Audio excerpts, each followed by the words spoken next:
শুনুন, যা ঘটেছে কসবাতে নিন্দনীয় এবং সামগ্রিকভাবে আমাদের রাজ্যের কন্যারা মমতা ব্যানার্জির আমলে সুরক্ষিত নয়।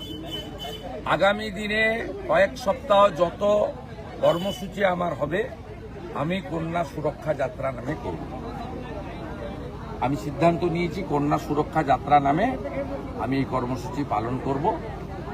এবং আপনাদেরকে দুটো কথা বলে যাচ্ছি, এখানে এইটা বলে গেলাম, আরেকটা হচ্ছে আমাদের এখানে একটি কর্মসূচি ছিল, এই কর্মসূচিটা কন্যা সুরক্ষা যাত্রা নামেই হবে।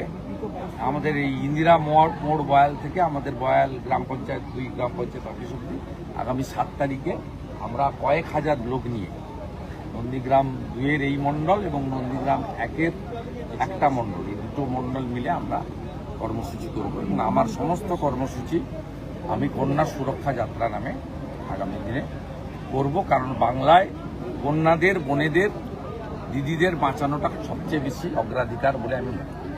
অবশেষে কালীচরণ সমবায় সমিতিতে ভোট হচ্ছে, অবশেষে হচ্ছে ভোট। হ্যাঁ, আমি বলেছিলাম লাড্ডু বিতরণ করব, আমার লোকরা করবে, কারণ আমাকে একটু কলকাতা যেতে হবে। আমি এখনই বলে গেলাম ৯-৯০ ভোটে ওরা হারবে, মুসলমানরা হারবে, হিন্দুরা জিতবে। খেলায় পরে করতে হবে ভোটটা।